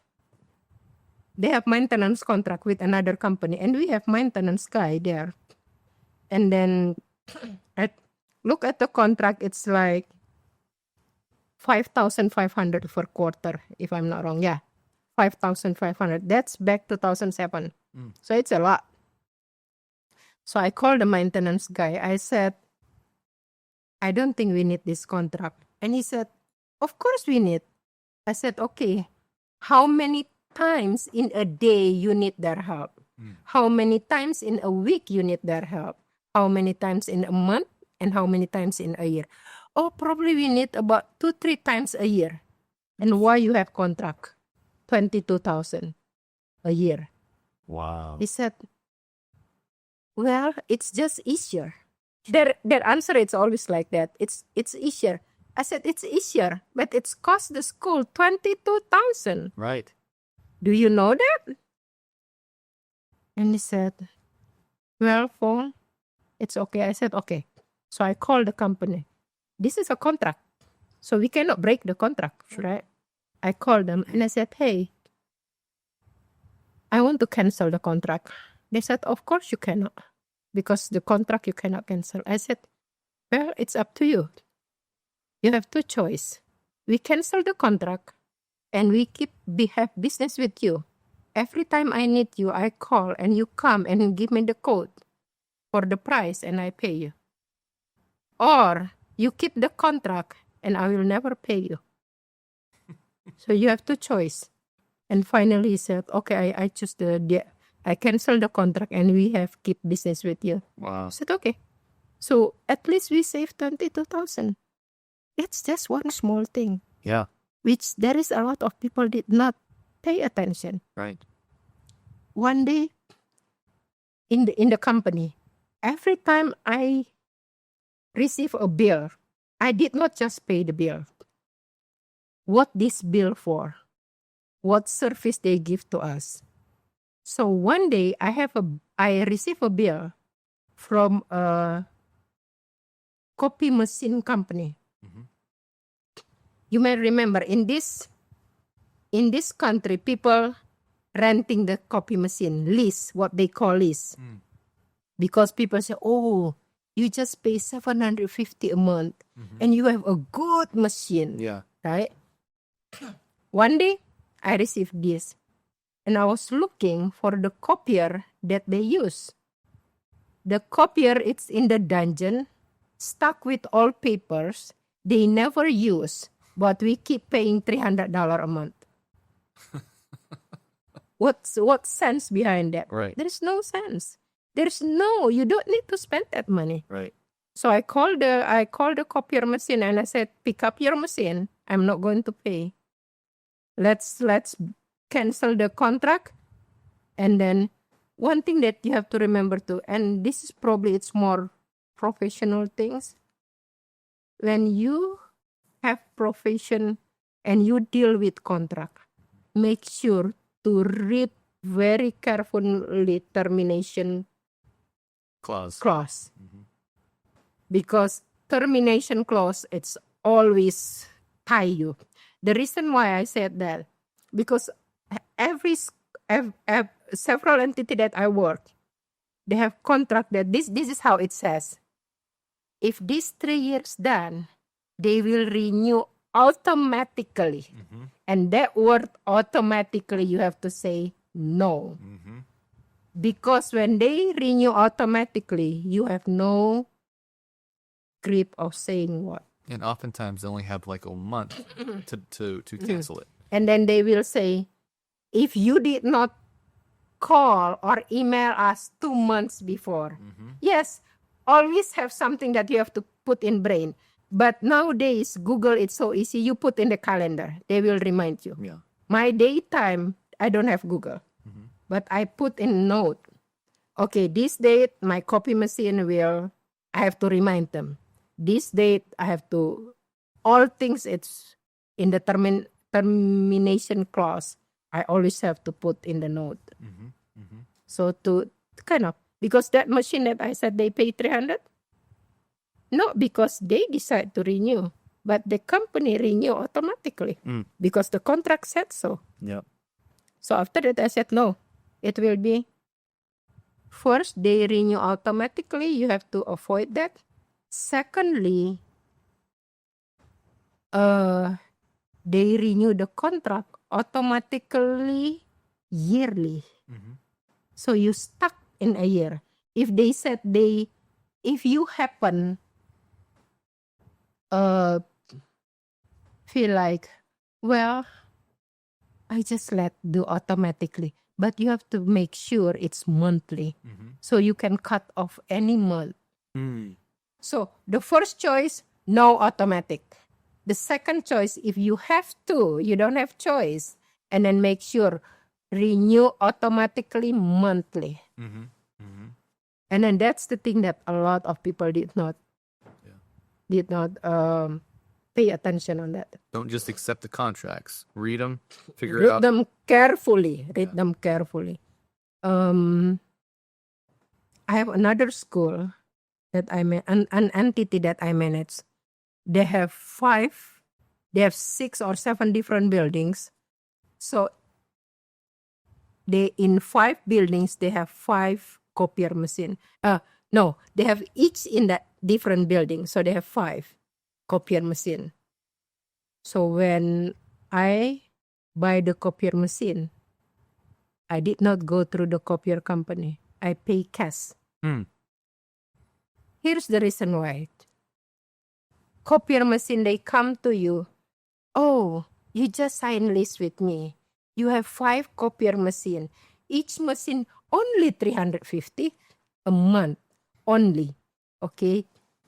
But when you realize in the machine price, they already up, first thing.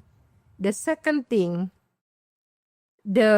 every month you pay 350 times 5, 1,750.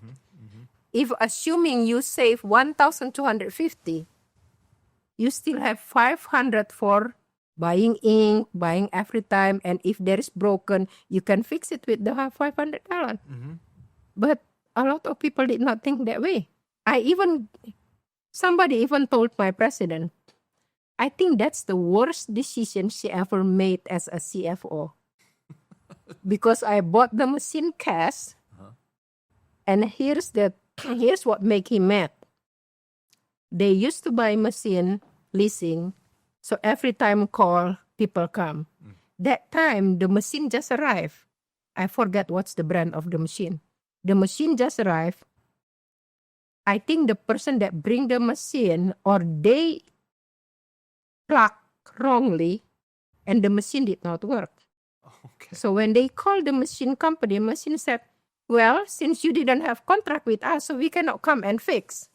So they came to me and I called the machine company. I said, are you telling me that you sell me 10,000 copier machine for junk? $10,000 copier machine. Huh? $10,000 copier machine. And then just one day, not even work, and you said you cannot come and fix it? Are you selling me a junk?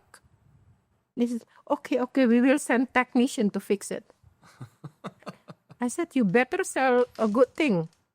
And they come, not even an hour. They just do, and then done. And it's fixed, yeah. And then that person already report to my president that I'm probably the stupid CFO ever.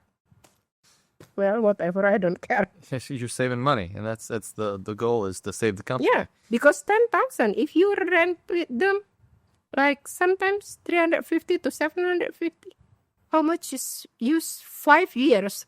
750 times 12, $9,000. $10,000 you get cash. Yeah.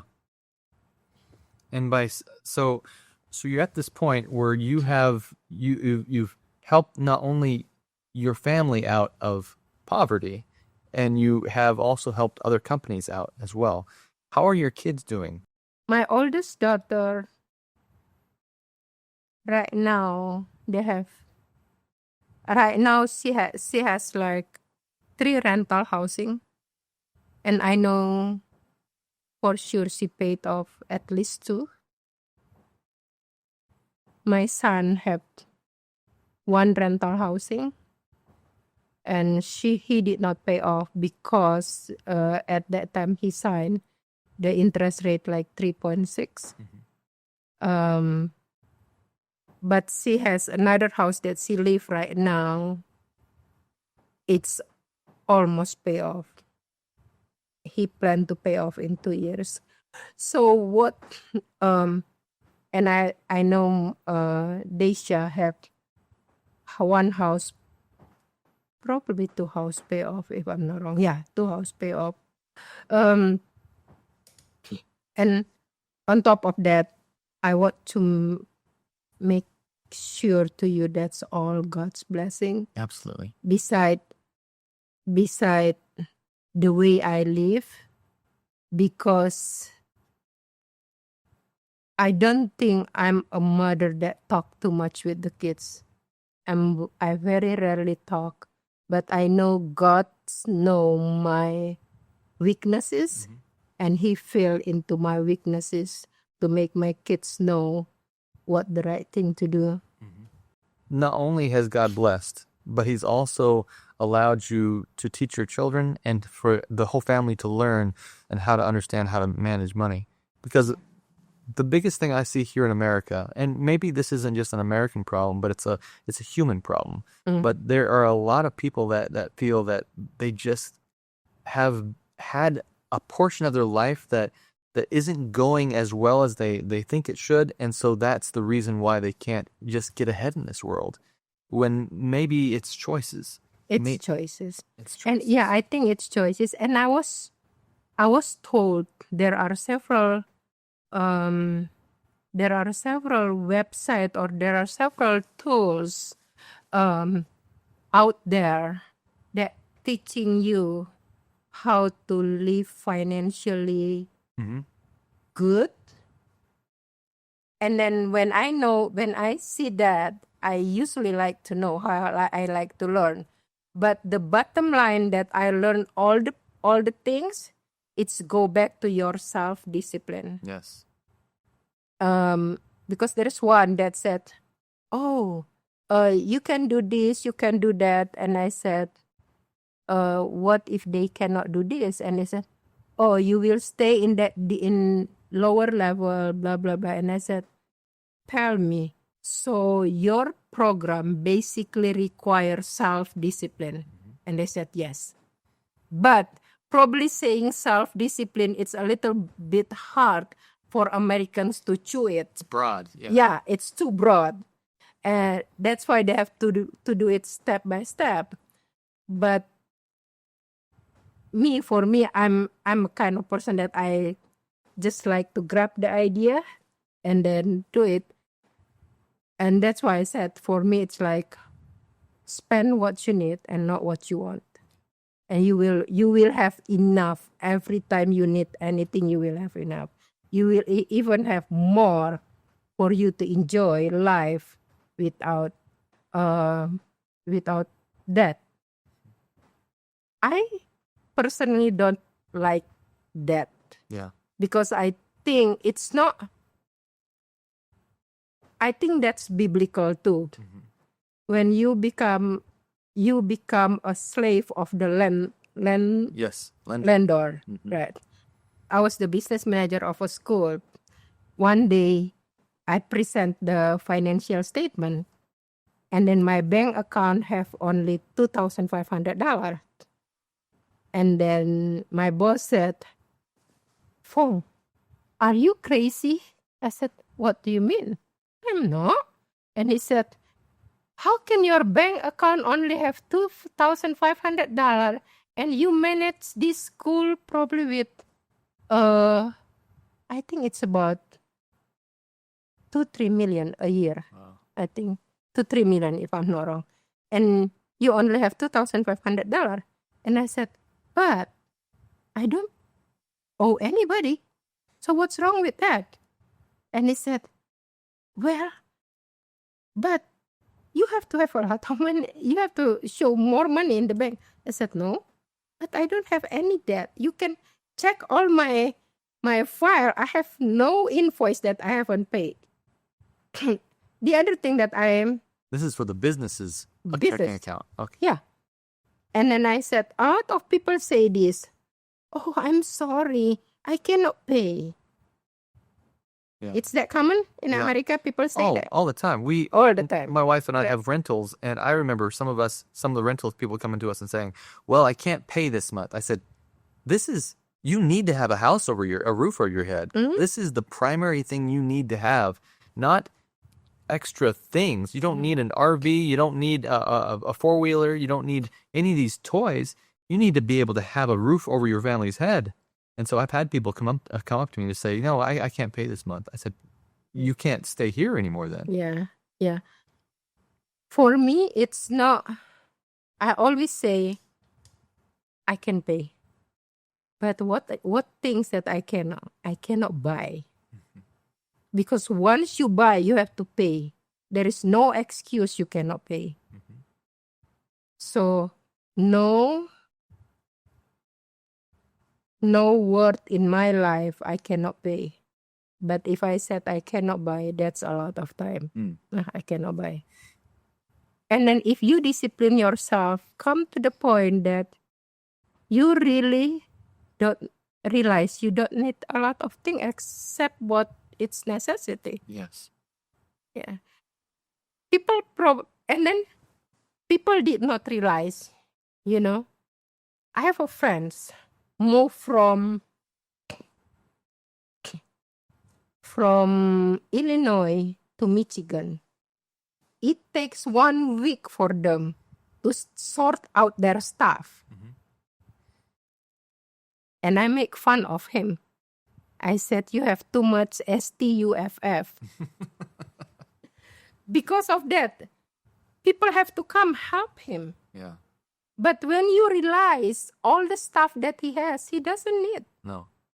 And then when you don't need stuff, it's hard for you to sort it out. Yeah. Because, okay, can I throw this? Oh, I want that.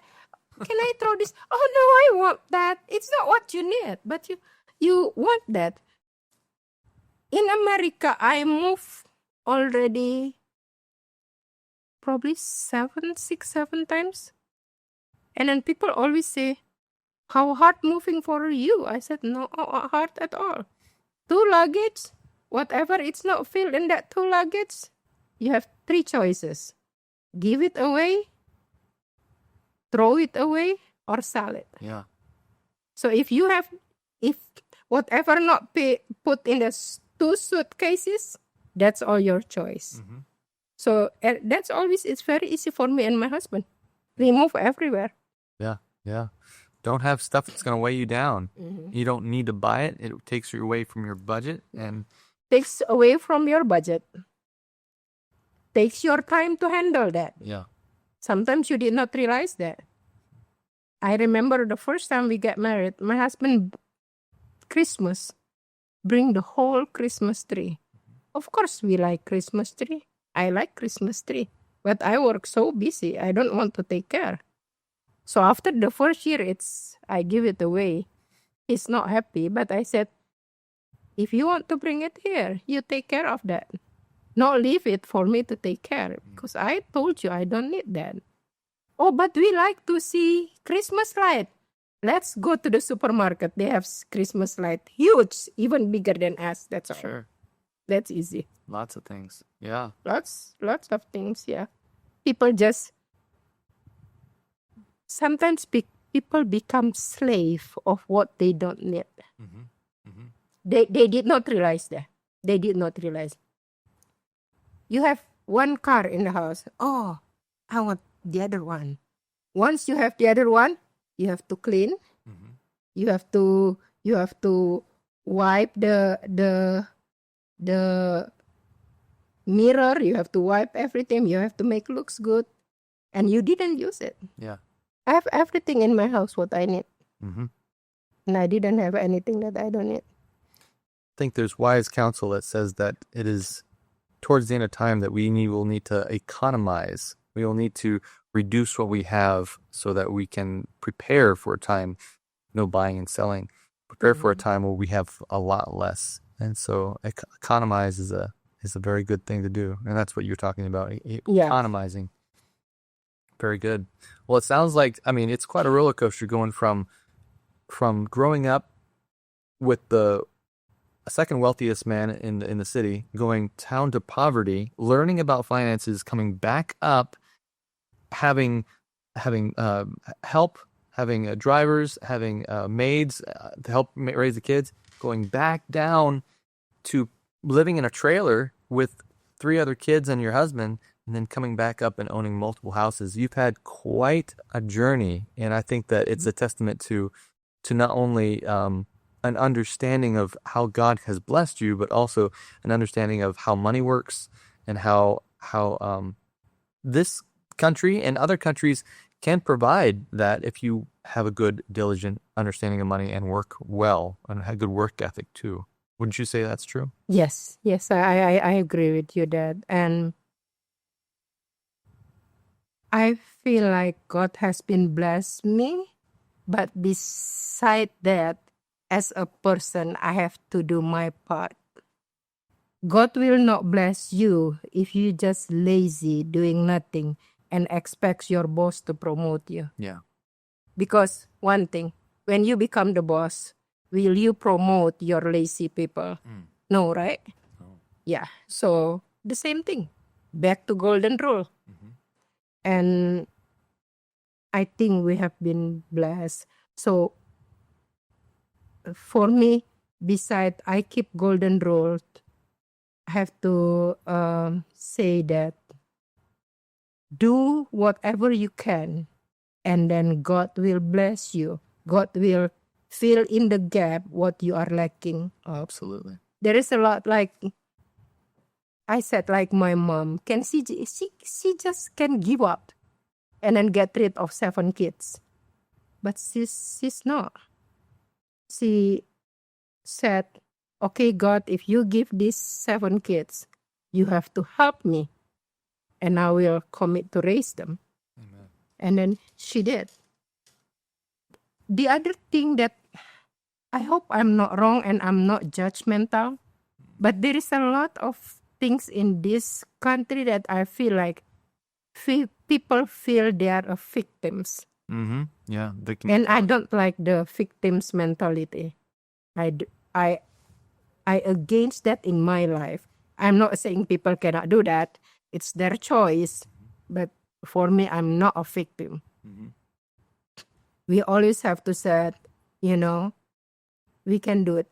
The other mentality that I said, because I sit in the board member, and there are times that they will say to me, "Well, Fong, we cannot do that.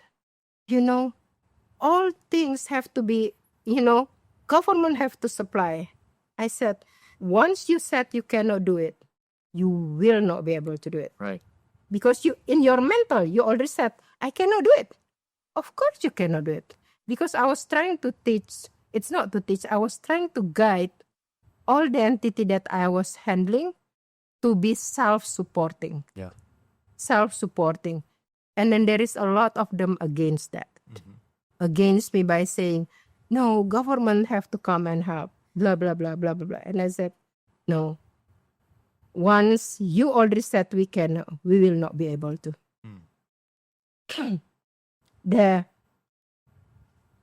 Like I think I shared with you that I work in the entity that's like very financial struggle. And this is Christian entity. So when I first time came there is a department that have a meeting, and then the head department talked to me. She said, "Hey Fong, they want you to come in the meeting." I said, "For what?" She said, "I don't know." I said, "Okay." So I came there, sitting in their meeting, and after that they said, "Well, Fong is here. Do you have any question?" And I said, "Well, wait a minute." I said, "I'm not sure what your question looks like, but I will tell you, guys. My sense saying that your question is going to be, are we going to survive in this company or not?" Because they have been one time not get paid for 6 months because the entity is so hard in money. But I said, I think that might be your question. Okay, let me explain to you guys. I come here as your CFO. I come here just write it down all you guys think in a book. I'm not the one that's determined whether this institution is going to survive or not. You will determine whether this institution will survive or not. Yes. I said, because if you just work lazily, how can you expect this institution is going to survive? Yeah. And then one person stand and she said,